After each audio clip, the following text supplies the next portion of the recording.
Warning for puns. I can apologize for some, I refuse to apologize for others. And obviously, warning for spoilers for Still Wakes the Deep.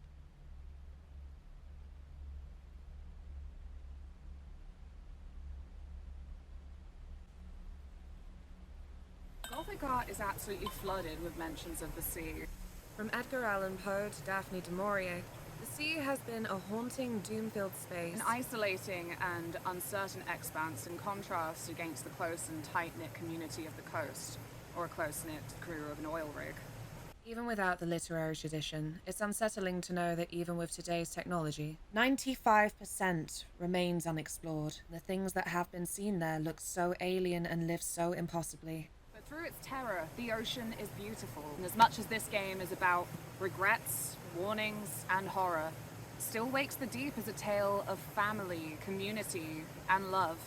It starts with a letter in the sea. Sponsor disclosure, my key for this game was provided by Secret Mode, the publisher of Still Wakes the Deep. And I was also lucky enough to receive this incredible promotional kit you're seeing on your screens right now. I'd like to say thank you to Secret Mode, Guillotine, and the Chinese Room for the chance to be part of the launch of this brilliant title. That said, I've done my best to explore the wider aspects of the game with my own research. And my own academic nerdery. We awake on the Beardy, an oil rig on the North Sea. Our protagonist Cameron Kaz McCleary has overslept and makes his way to the canteen for breakfast. It's Boxing Day 1975 and we're one of the few people left on the rig. Exploring their rooms, we see many people have gone home for Christmas, and we get an insight into the other residents of our isolated artificial island. On the way, we meet our first character, Finley, an engineer on the crew as she's fixing a leak on the roof. After a brief chat, we hand over our lighter to her before we progress onwards to get our leftover Christmas dinner for breakfast. Here we meet much of the rest of our crew, chatting to them about life on the rig and their plans before meeting Roy, the cook on the rig, and Kaz's best friend who got him the job in the first place. We don't have time to enjoy our breakfast, however, as we're quickly summoned by Rennick, the site manager for the Beardy. Making our way to his office, we see it as business as usual on the rig. People are preparing for the day drilling. Life doesn't stop just because it's Christmas. Rennick immediately is outraged that he has been getting calls from the police on the mainland about Kaz, who came to the rig to escape a violent offense after a fight in the pub. Kaz is promptly fired and begins to make his way to the helipad to be taken back to the mainland. Before the helicopter can take off, however, there is a sudden explosion, shaking the rig, throwing another crew member, Gregor, off onto the pad. As Kaz goes to save him, there is a further explosion, throwing them both into the sea. We're rescued by Brody and Douglas, although Gregor is not so fortunate. During the time Kaz is unconscious, we get the first of our flashbacks to Kaz's life on the shore. The flashbacks continue throughout the game, showing us insight into his relationship with Roy, his wife Suze, and his two daughters. We're shown that Kaz had an unstable life at home, and his relationship was on the rocks due to his alcoholism, among other factors. We begin to navigate the rig that is now falling apart, having to leap and climb our way around as walkways are collapsing and doors are blocked and broken. On our way up, we meet Finley again, as she warns us that something has started to happen to other crew members. Gibbo has become something monstrous and is a danger to us, as he has already killed Douglas. Arriving back at the accommodation section, we see how nothing is stable, and it is significantly difficult to get anywhere for the crew to come together. Finding Roy in the pantry, he is suffering due to his diabetes, needing his insulin but not being able to get to it easily in his cabin. We begin to make our way to the lifeboats, to provide people an escape route. On the way, encountering phone calls from other crew members scared and in trouble elsewhere. People are struggling to survive. Many of them are already starting not to make it. When we reach the lifeboats, they collapse into the sea. Due to a lack of investment in the construction of the rig, now there is no way to provide a safe escape for the majority of the surviving crew. Rennick alerts that the helicopter is the remaining way off, telling the crew to get there now. However, as soon as Kaz gets there, he commands Archie to take off with just him, leaving everyone behind. As they're flying off, something goes wrong and the helicopter crashes. Now we're stuck here. We're all stuck here. Kaz begins to navigate the rig, avoiding monstrous, corrupted versions of crewmates, dangerous parts of the entity, the collapsing rig, and continued disasters. The rig sinking, the gas building up, lack of power, and friends in danger. As we explore, Kaz goes out of his way to try to save everyone he can, and also tries to find a way to make it back home to his family. As we begin to realize that there is truly no escape, we get Roy's insulin, but can't get it to him in time, and he is already dead by the time we find him. In the end, it is just Brody, Finley, and Kaz. As we try to stabilize the rig, meeting up with Finley, we receive our final phone call from Brody. He's trapped.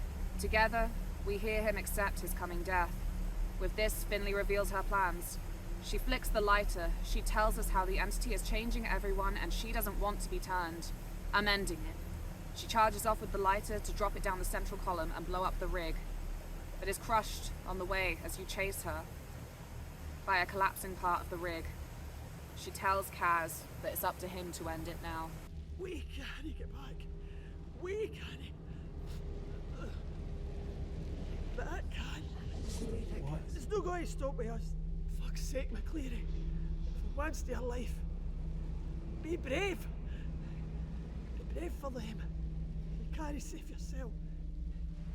You can save him. Kaz takes back his lighter, coming full circle, and progresses to the central column where he lights it and drops it. With this, the rig explodes, hopefully taking the entity with it, and stopping it from reaching the land and their loved ones. Kaz has one final flashback to his life back home, where Suze has decided to give their marriage another chance.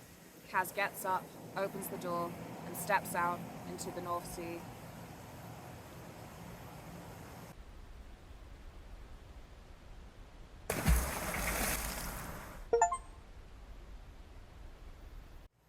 If you're familiar with the Chinese room, you'll know that atmosphere and narrative are the priority of what they do, but you'll realize quickly that with their explicit return to horror in Still Wakes the Deep, there is a distinct evolution with their introduction of deeper mechanical elements to help the player's connection to the role of Cameron Kaz McCleary as you explore the Bearer oil rig. Barely below the surface, the studio's origins and experience with walking sims is still well baked in. As much as I appreciate that's not everyone's cup of tea, I would say Still Wakes the Deep is a triumph in showing off how the Chinese room's gameplay style can really complement the tension in a horror game's atmosphere. Furthermore, how it carries on a legacy and, whether intentionally or not, uses influence from the Gothic works that came before. By allowing the player to virtually take the director's chair within the historical setting. Yeah, sorry to remind you, the 70s is actually half a century ago and not 30 years ago. The game's opening invites the feeling of a similar experience to wandering through a museum or ghost tour before the threat sinks in. You're given freedom to choose where you go and who to talk to as you do the time warp through fragile, leaky corridors and crewmates' personal cabins. Laura Dodds on the art team cites various film directors as influences on the environment, and the driving phrase for the team is, as if Stanley Kubrick lost his mind filming a documentary on an oil rig. If there was anything more to cement that serious effort went into welding an accurate, authentic setting, reflecting a spectrum of realities for people who lived in this time and place. It's just the tip of the iceberg to say old stuff equals creepy. But diving a little deeper and trying to sound a little smarter, by framing its story in the past using a mixture of authentic mementos and the supernatural, Still Wakes the Deep is following a tradition found in early Gothic texts and ghost stories. For example, The Turn of the Screw, Wuthering Heights, Castle of Otranto, Frankenstein, all involve dredging up a concealed or forgotten past from documents or witness accounts, with both Bioshock and the Magnus Archives podcast being popular contemporary examples of this. So when I said earlier, it starts with a letter in the sea, I would argue this style of opening communicates a similar framing device, drawing us into the story as we move and engage in the theatre of its setting as an account of events, whilst also acknowledging us as apart from it, as the omniscient camera glides across the water and, like something out of Dracula, leads us to the shadowy view of the oil rig. You can turn this off in the game as options, but it's interesting that the default settings to experience Still Wakes the Deep features distinctive film grain particles as if what we're experiencing were part of genuine recordings of the era, taking advantage of the creepy, degraded textures and distortions seen in 70s tech, and adding to the theatre that the player is moving through archived or found footage. We horror fans are quite familiar with this by now, as this is the style that falls under the analog horror subgenre, an audiovisual home for the uncanny that crackles with statics, blips, interference, blurring fiction and reality in ways that just feel off. As if it doesn't provide the full picture. Living in a time where technology feels infallible, retro tech fails to offer escape or a sense of security. I mean, they say the camera doesn't lie, but can the camera be an unreliable narrator? All I'm saying is I think you could have some real fun with a found footage Frankenstein, but I digress. Fragmented narrative is another feature of both analog horror and Gothic literature that appears within the game. As Kaz is forcibly plunged into flashbacks when he's in a state of unconsciousness, and when the phone rings and you answer to remembered conversations between him and Suze. Side note, there are 8 of these optional phone calls in total, according to the Clear Down achievement, and I am frustrated that me and my co-writer between us actually only found 7 on our own. Summed up, my point here is that adopting this particular vintage aesthetic for the POV in Still Wakes the Deep puts it in line with narrative framing in peak Gothic literature. But as Ewan Kirkland says in regards to game genre classification, theories of genre drawn from traditional media cannot account for the specificities of the video game form, how they play. How they play. That's right, it's time to talk walking sims and why I think this style of gameplay is a great vessel for horror, as well as why I'd like to see more of it. Forgive me if I'm wrong, but I don't feel a need to deep dive into the history of negative treatment towards walking sims. The rundown is blah blah blah, no challenge, blah blah blah, walking sim boring, blah blah blah, oh my god, a woman, LGBT made this, blah blah blah, stinky indie crap. Nowadays, the game tag isn't discussed with such an immediate stigma, so we can actually explore what it adds to the game experience. In what has been described as a Bible by some on the topic, the language of new media from Lev Manovich says, when we use the concept of interactive media exclusively in relation to computer-based media, there is the danger that we will interpret interaction literally, equating it with physical interaction between a user and a media object, pressing a button, choosing a link, moving your body, at the expense of psychological interaction. In fairness, it was written in 2001, and I'm just a little online clown, and this is critically acclaimed, but this is daft. Over the years, we've seen tremendous effort put into gamepad feedback with rumble, resistances, and further haptic and audiovisual responses. But even before these features were conceived, the game controller has always been an extension of the player to engage with a virtual world, transforming agency into action. And I cannot see how that mental link can be denied. Think of the muscle memory you develop when fighting a particularly difficult boss, or a QTE event you've done a few times. We call it muscle memory for a reason. Many horror games have then strategically used this mental link to cause distress through reducing or removing control, challenging our agency and inspiring dread.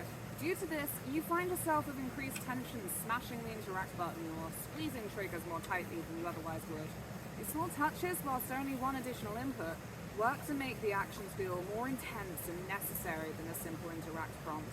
But within this tighter package, the less complex interactions that evoke the walking sim experience force the player to stop and breathe, to take a minute, to be grounded in the moment and drink in the space as briefly safe, whilst the heater holds back the effects of the freezing water.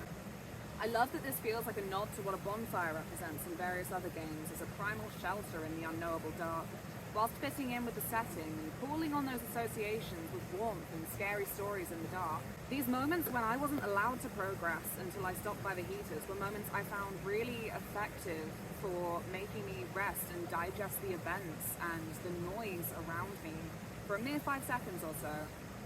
Relinquishing control like this flows back into what works for walking sims, whilst creating a solid buffer so we're not desensitized to constant terror through feeling hunted. It felt very meditative and further cemented my attachment to Kaz to hear him think aloud and also highlight the elemental dangers. As in the face of supernatural threats, the possibility of dying from hypothermia seemed laughable, but that's Kaz's reality in the moment, and we're not entirely allowed to disregard that vulnerability. Of course, we've seen this used in other video games. You'd need to have sniffed a lot of glue to think of as horror or walking sim. But however, the removal of agency always results in unease or even panic. When walking sims are so defined by relationships, atmospheres, and exploration, Incorporating these moments of helplessness into Still Wakes the Deep elevates the best aspects of this game experience has to offer and submerges the gameplay deeper into the Gothic roots. Reflecting on most of the Chinese Room's previous works, the horror is quiet, the pace of movement is slower, the space is very open. Still Wakes the Deep plunges into survival horror expressions where the spaces are tighter and maze-like, and the tension is constant. The player is faced with many locked doors and violent traversal, crashing into broken walkways and unscrewing vents to squeeze through their creaking passages. This interaction exists as a stark differentiation between the effort walking sim protagonists usually face. This time we are pursued through the narrative, and emotions are enforced through our vulnerability as a player as well as what we're confronted with through the dialogue and environment. High emotion and extreme psychological effects are obviously central to both the Gothic and survival horror, but again, this is also a focal point with the walking simulator, where we've seen a lot of work go into crafting soundscapes and environments to produce a frequently desolate and tragic ambience. I'm sticking with ambience since, in a fair few cases, the experience is intentionally too abstract to have the term story really sum that up. And this is something the team at the Chinese Room used their experience to build on and merge with Still Wakes the Deep. Many things outside of the cosmic horror itself are not explicit in what the game's narrative forces us to focus on. Many curios and props within the set do not present the player with an interact prompt, despite the fact they show a lot of information about the dynamics of the crew and the lives they've left behind. I've frequently seen blurbs of the game talk about Kaz's past as an ex-boxer, but this information is easily missed by players who prioritize game progress, as it's only presented to us through non-interactive decor in his cabin. Returning to the earlier comments about the style evoking the sense of a museum, the game is truly begging you to engage with it in an immersive way, in which you are not only directing the game avatar or camera, but also your own meaning through exploration. In her semi-autobiographical work, House of Psychotic Women, Kayla Janice writes, "A good horror film will more often make me cry than make me shudder."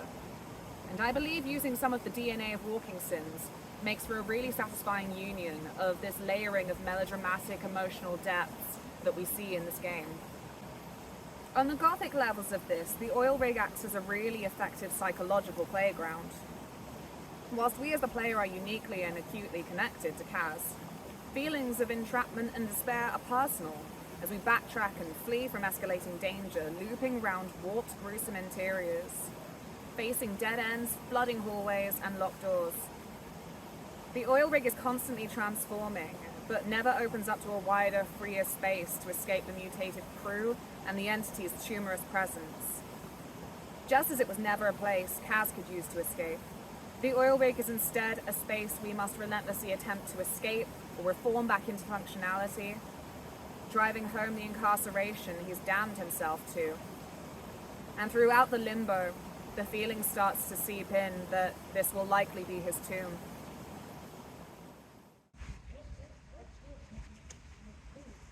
In true Chinese Room style, character motivations are not explicitly stated to you throughout the narrative, but can be interpreted through connecting elements of our interactions with the characters, with environmental clues found largely in their cabins at the start of the game. The development team are really proud of the fact each character has a fleshed out bio. We made sure that every person we put on the rig, every person you talk to, has a biography. So when the player plays the game, they can feel a connection as much as possible, even to someone they only see at a glance. However, unfortunately, due to the reliance on exploration of cabins to find much of this, an area you can't return to after the very beginning of the game, for many people this will not come across. Perhaps incentivizing the player to explore the cabins to find something before being directed to the canteen would have allowed for greater clarity on this deeper characterization they're so proud to have done. But in fairness, I can't imagine the difficulty in finding a balance between not railroading the player and still directing them towards the things that you hope that they'll focus on. The first monster we encounter is Gibbo, but our encounter is limited as we never see him. He's scared and hiding from us, not wanting to be looked at or perceived, and his response to your presence is to lash out, with him knocking you down, the ladder being your only interaction with him outside of his screams. His lines call towards echoes of childhood abuse, You're a good lad. Good lad. It's not my fault. Not my fault. With the discovery of his accidental killing, his lines of, I didn't want to, I keep seeing his face, can be interpreted as his regret for the killing of Douglas. But get down here and fetch my ciggies, there's a good lad. Feels like a significant link to his past. As we continue to explore characterization, we will see that there are constant links with something back at home for the characters. We know Kaz has come to the rig to avoid repercussions after his bar fight, so this is not a significant leap of reasoning for Gibbo's motivation. As this is our first monster encounter, there is the potential that introducing this gameplay element has been a barrier to deeper understanding of Gibbo's place in the narrative and his motivations. With other characters, there is deeper evidence towards their stories. The next monster we come across is the first to actually pose a threat to us. We encounter Trots as we backtrack through the laundry room we've already been through. We were initially forced into this area due to the chaos of the ruptures of primordial protrusions blocking our planned path, with this being the safe route onwards. However, on our way back, the environment has deteriorated, more broken and with only emergency lights to guide you. This is where we find the corrupted, monstrous version of Trots, initially trying to force a broken washing machine shut. Before the incident, Trots is in charge of the union on the rig, organizing action to ensure workers get what they need and even discussing the threat to their jobs through the expansion of oil by the English and Scottish waters. This desire of his to organize and make things right is seen in his monstrous form trying to fix the machines. This trait continues when we see him towards the end of the game, as he has tried to make things right, putting things back in their place, even chasing you into the vent, shouting, "You don't belong here." We know very little of Muir as a human, one of the deckhands of the Berardi. However, in his monstrous form, he looms over the deck. He's already caused the death of Sunil, and we witness him kill Dobby upon our arrival, and through all of our attempts to get through it together, he also takes Inez at the last moment. His long, spindly legs evocative of a spider, or more appropriately for the setting, a deep-sea crab, allowing him to see around him, searching for someone to help him. I can hear your heartbeat. Come out, please. No one wants to help me. Muir is scared of being alone, and his form shows how he has adapted to find those he wants to be with him. However, in this case, being with him means death. Our next unexpected encounter is that of the corrupted Rennick. We see the helicopter he and Archie are escaping on lose control and crash, and expect that they have both died. However, in the hallways we are assaulted by the sudden appearance of his large form, barreling towards us, which we can't hide from. As he's head of the rig, it feels appropriate that his head takes up the majority of his monstrous form, and with a squint it could be seen he's on a moving throne a la Murdoch. The way he's able to stay on you throughout the chase aligns with his chasing of the workers to return to standard procedure throughout the early stages of the disaster. Rennick continues to exert pressure in whatever way he can, from his position of power in charge of the rig through to the power he's developed through the entity's corruption. Rennick has been shown throughout to be a fairly selfish character, with the way he commands Kaz towards his tower during breakfast, commands people back to work, and commands people towards the helipad, where he does not even wait before abandoning everyone left behind. Therefore, it only makes sense he would selfishly use his newfound strength to go after those he blames for losing his strong and stable position. Our final new monster we encounter is the much reviled Adair. Adair is already shown to be a dislikable character. His cabin, full of National Front iconography, making it clear he's an avowed racist and xenophobe. When we arrive at the canteen and meet him, he is then sat alone, rejected by the others, including raucous laughter at Kaz's clapback to his attempted insult. Every interaction with Adair is aggressive. His form is large and muscly, causing him to be intimidating in a different way to the others. He recognizes that it's Kaz in the room with him, and specifically targets him emotionally in an attempt to get a reaction. McCleary, the big man hiding. That's how it is. You run away, that's what you do. Adair knows McCleary's situation and why he's on the rig, and specifically targets him. Adair seems to possess the awareness of Rennick with the preternatural awareness of Muir. accepting and taking on the power of corruption to cause harm, embracing it maliciously. Perhaps as a revenge against those who are not suffering the effects the way he has. Just as many who share his political leanings blame external forces for their struggles. A rift we see between these characters who have become monstrous and those who stay human could be the loss of that which they hold close. Gibbo has lost his safe place, away from his trauma. Trott's desire for order is no more, with the collapse of normalcy on the rig. Rennick has lost his position of power. He is no longer in charge of what is going on. He can't order the rig to stop breaking, or the entity to stop its advances. He can't even order his employees around, as they are the ones with the solutions to the collapse, not him. Muir has lost his friends who he relied on. Adair has lost his son. A small, easily missable detail in his cabin at the start shows Trott's expressing sympathy about his son in a note. There was clearly no love lost between these men, with Trott's being a Scottish man, Lord of Scotland, and Adair being a National Front supporter. So it is clear whatever happened to his son must have been something devastating. Finally, O'Connor. We encounter O'Connor early in his transformation, still largely attached to his humanity, asking us to fetch Mary. His body has already begun to corrupt, but he is not aggressive. Until in front of us we see him give up hope, and with this, tentacles begin to lash out at Kaz, grabbing him. Contrary to the loss of purpose the monstrous characters have, our other characters all have something they hold dear throughout. The most clear, of course, is Kaz, our protagonist, with his constant reminders throughout the story of his relationships. With Roy on the rig, who is conscious of needing his insulin for his diabetes, and also his family back home. Finley as a child back home, who she is out here working to support. Up to the end, protecting her child is key for her, even leading to her decision to blow up the rig, to try to stop the spread of the corruption. Brody's attachment is more abstract, with his love for his home back on the island of Skye keeping him grounded, continuing to refer back to it even as he drowns, at peace, thinking of the place he loves.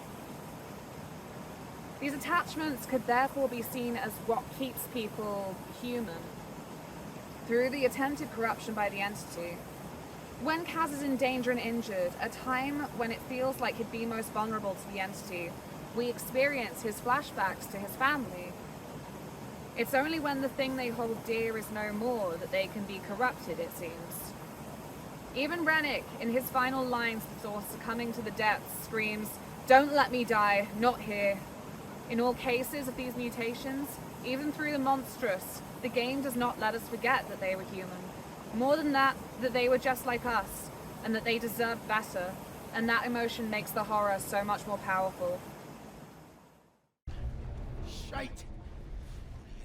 Fucking sea again.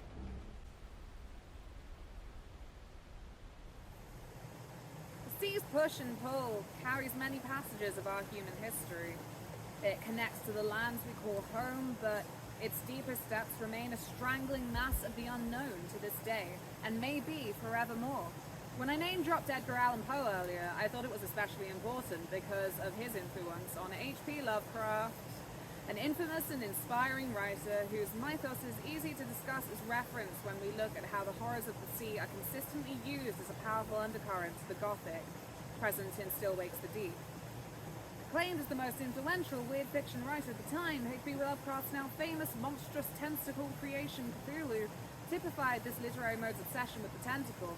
And now a lot of things with a big octopus can call themselves Lovecraftian the same way any indie game with a soft quirky round boy and green fluffy trees can call themselves Ghibli-esque. In fairness, there is a theme of being unable to escape destiny, as well as bumpy tissue, tubes, trunks and tentacles, which are all recognizable features of creatures in Lovecraft's works. And heavy in the designs of the antagonistic force in Still Wakes the Deep. More importantly, they are also a standard of the technology present. It's a fucking spaceship. It would be a separate essay entirely to go into the specifics of it all, but the relevant Lovecraftian elements here lie within the visual and symbolic comparisons of infection and technology. Sci-fi frequently explores the notion of human mastery through the use of technology. Our machines have enabled humans to obtain power and knowledge that is literally godlike. But works within the Cthulhu mythos and cosmic horror warn that there still remains forbidden knowledge and secrets, and the sea is a significant space for those secrets. The oil rig is not a vessel intended for a voyage across this space, but its own precariously rooted settlement. Not a ghost ship, but a haunted house, as menacing to delve into as any castle, subterranean catacombs, or prison complex. As it starts to fragment and fall apart, forcing our players to sprint and launch themselves at the pieces, it carries on the legacy of Gothic labyrinths as the protagonist's psychological landscape, and focuses on spatial displacement. On the water, Laura Dodd on the creative team notes, it's got personal artifacts floating in it and it's dirty. So we got tons of different visual references to make sure it felt dirty and terrifying. You don't want to go in it. The isolation of the oil rig as it stands in the sea is also easy to interpret as almost a pocket kingdom, especially when examined alongside certain dialogue. I am the fucking king. Rennick manages an absolute hierarchy that does not benefit the whole or lead with full compassion. See Rennick in the helicopter after telling everyone to essentially keep calm, carry on. This is a temporary drill issue, stand by for further instruction. And the crew clearly feel this stark inequality. Cows to Roy on Rennick. He'd want everybody back at work if we were at the bottom of the North fucking sea.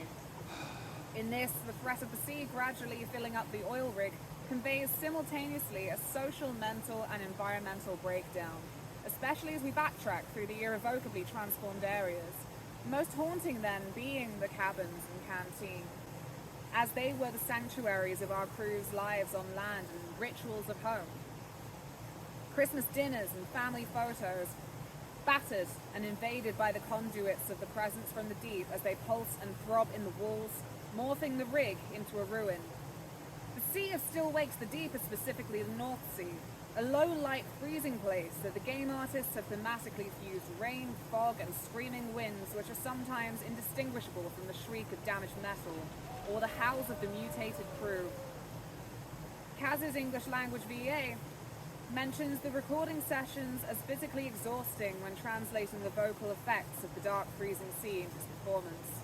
It's iconic Gothic weather to facilitate the terror and the uncertainty in this game's narrative, and the sounds of the sea and wind are carefully picked for their gurgling, bassy tones, enough to make the bearer of Scottish folklore proud as the danger of the sea itself is made undeniable.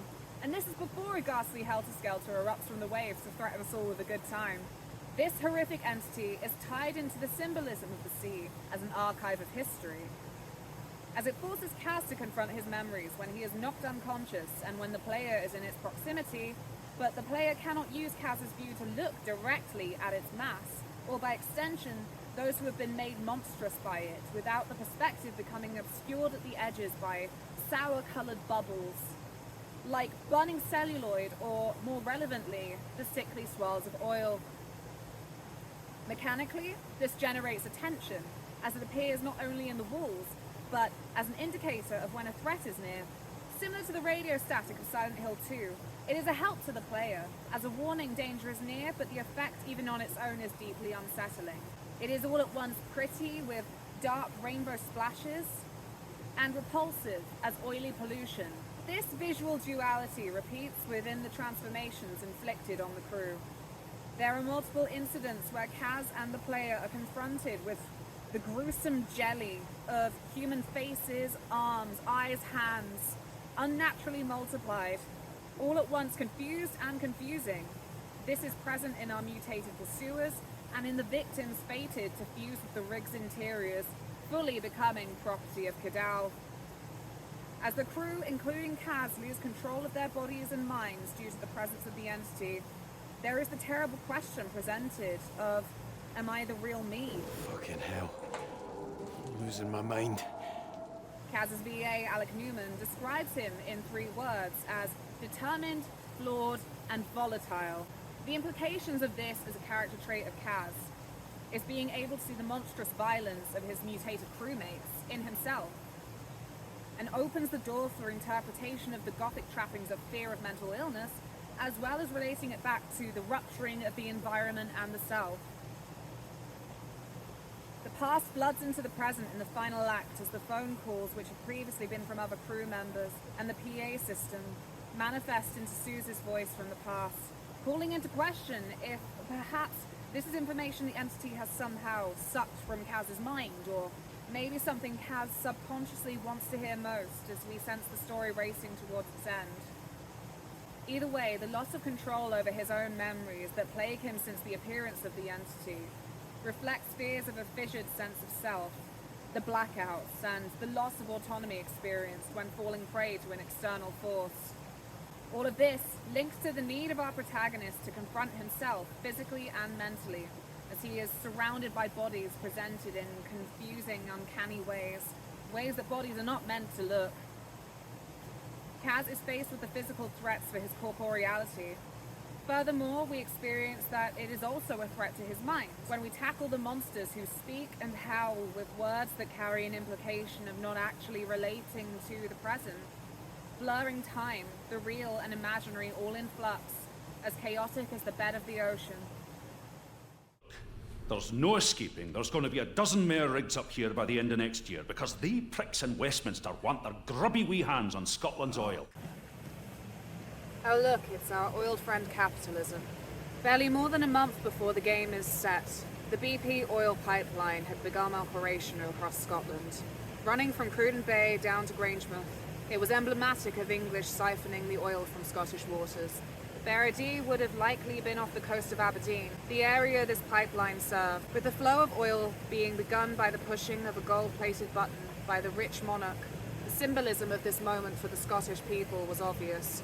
Rich people from London flaunting their resources as they continue to take more, with its Scotland's oil being a significant slogan during the first half of the decade, the SNP arguing it was a strong boon for succession from the UK.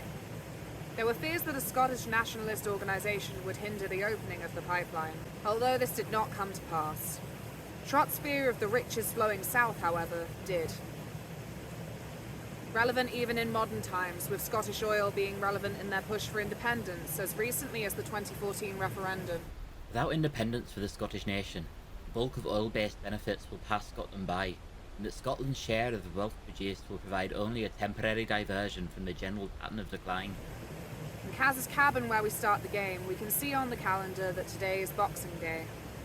In reality, but a decade before this, on the 27th December 1965, the Sea Gem, Britain's first North Sea oil rig, had a critical failure in two of its legs, losing its ability to send an emergency signal, and capsizing, leading to 13 fatalities. Whilst this led to changes and improvements to safety procedures, by 1975 there were still significant persistent dangers to oil rig workers. In a report published by the British Medical Association, it was noted oil workers were 10 times more likely to die at work than coal miners, and double the risk of fishermen. The divers on the rig were 220 times more likely to die at work than a factory worker, even with research and evidence showing these staggering numbers, and changes put in place to help workers' conditions. Oil rigs continue to be a high-risk job site. Only a year after the game is set, in December 1976, Trotz's prediction was coming true. Piper Alpha, a large-scale oil and gas platform, began production. This would later be the site of a tragic disaster in July 1988, where 165 workers and 2 rescuers lost their lives to catastrophic fires and explosions on board. Even today, oil rig workers are at significant risk, with a 2022 study finding that it is the 3rd most dangerous job in the UK. They suffer long working weeks, increased risk of physical trauma and higher rates of cancer, likely due to their exposure to the raw oil. Alongside this, there is a significant risk of stress and isolation-related mental illness. Still Wakes the Deep does well to show these troubles through the different characters' responses to the disaster, but also through the environmental storytelling on the rig. We see characters' notes in their cabins and around the ship at the start that give us an insight into their struggles before the entity arrives, and the physical protrusions of the entity through the rig spread like cancerous manifestations before us. I hope I've done a good enough job so far talking about how the authenticity from echoing these kinds of events flow into an easy understanding of why the 70s as a period of harsh class divide lends into the game's unmistakable commentary on social context. Many have shared their appreciation for the writer's unflinching dedication to regional dialects that aren't just there as background and basic social coding for disenfranchised. Not like the last Scotsman trapped in a cosmic horror in an impassable abyss that I know. I hear something. Axel? Fuck have I got on me?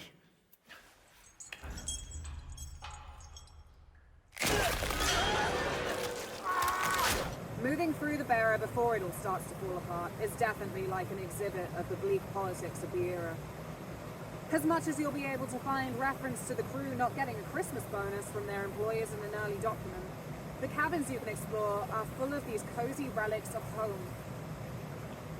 Project creative director John McCormack says they're not just action heroes playing a part, the characters aren't just background characters. These are workmates, these are crew members that are isolated on this rig. When people explore the environment and talk to these characters, it feels like they've had lives before they were on the rig, and you get to sense who they were. Despite her physical absence from the events of the game, actively hearing Suze's voice through her letter as it's read by our protagonist in game avatar, Cass McCleary, leans into the potency of memory in the game, and think of the relationships people have to each other as a guide throughout our many moments of isolation yet to come. In just 94 seconds from selecting New Game, we've delivered an ultimatum and a clear message of all Kaz has to lose. Although they must of course willingly relinquish aspects of their previous lives, their land selves in their rituals, social order and possessions, Kaz finds letting go of aspects of this past life beneficial, as the police cannot detain him while he remains on the oil rig outside of their authority. The distance encourages thoughts of intimacy. I feel that in their handful of titles that the Chinese room has established a strong style of psychological hauntings and deep interpersonal relationships. Even when the threat is supernatural or preternatural, the primary haunting is often dominated by our focal characters' regrets, and this allows the fears they face to carry physical and mental tension. I can't help but notice Everybody's Gone to the Rapture features a similar antagonistic force that is outside the laws of nature and science's understanding, but is a threat to society through anxieties of contagion and bodily transformation. However, it also presents a twisted motivation for communication and to hold everyone together, although it could not comprehend the damage of its actions. This intention is made clear in Everybody's Gone to the Rapture, although the intent in Still Wakes the Deep's antagonistic entity is ultimately frightening, as it is left ambiguous and open to imagination, although the lead designer's commentary supports this speculation. Don't think of it as an evil. Think of it as a thing that's in the wrong place, something that almost doesn't understand the space it's in. Talking to the characters and examining their cabins, we find that everyone is haunted in this game. The breakdown of coherence mentally and physically that afflicts the crew is all the more horrific for the personal relationships they have to one another as a team of colleagues, living and eating and playing darts together, but also through realizing their solitary and shared trauma. The isolation of the oil rig settlement places these people in one of the most satisfying concentrated environments for people's true nature to be revealed, and show how people ultimately face their solitary and shared trauma when confronted with no escape. It's moving that the conclusion is one that puts community first, keeps the future of their homes safe despite the certainty that they won't live to see it. The entity from the deep intrudes on Kaz's memories, drawing them out from his brain and blurring the past and present through this transgression of boundaries. And it is only when he and Finley have purged it with fire, we enter with agency a memory of the morning Kaz leaves, and it is clear of the filter of burning celluloid. We see the domestic scene clearly for the first time, without corruption.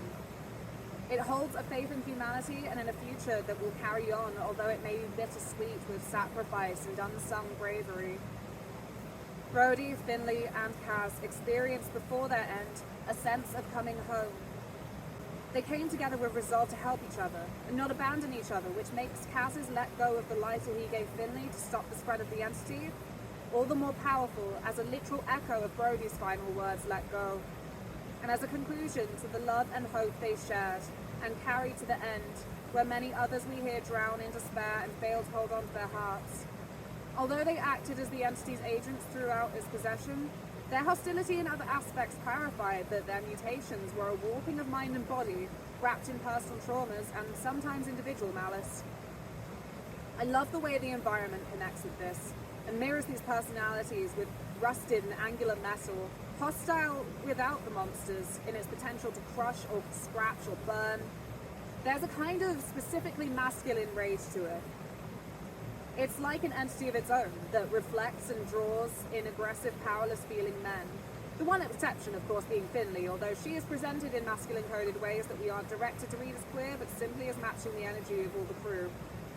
Being careful to not level all traumas the same. When the attentive player engages with snooping into explorable cabins, there is a clear care to portray a shared history among the crewmates. Still Wakes the Deep is not a perfect game. There are many situations in which you can experience it without feeling the depth of experience available. I've seen streamer friends play it and not really get immersed as they're distracted by chat and other external factors. I think this is a game which truly requires you to sit with it and experience the moment. When we were both playing through the game independently to prepare for this, my co-writer Taylor noted how he usually bounces off this style of game. However, the ludological additions to the walking simulator meant that this time round, it was more immersive than anything else he'd tried in that genre. The Chinese Room have taken their existing formula and continued to develop what they know best, but using more of the gaming sphere's resources to increase the impact of their work. My short time with Kaz, not only in the 8 hours I spent in-game, but in the time reflecting on it since, has definitely stuck with me. Moving forward, I can only continue to be excited where future Chinese Room titles go. As my content creation career has grown, ludonarratology has been a significant interest of mine, and I can understand why people have been historically disappointed by walking simulators. But with experiences like this, I really feel like this style of game is really diving into new ways to craft stunning and immersive worlds, with the very real possibility to haunt and change the genre forever. Erin Kuan a chuch hein amach.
Gothic art is absolutely flooded with mentions of the sea.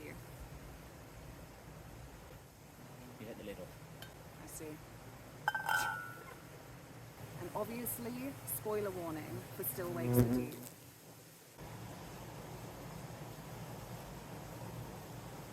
Capitalism!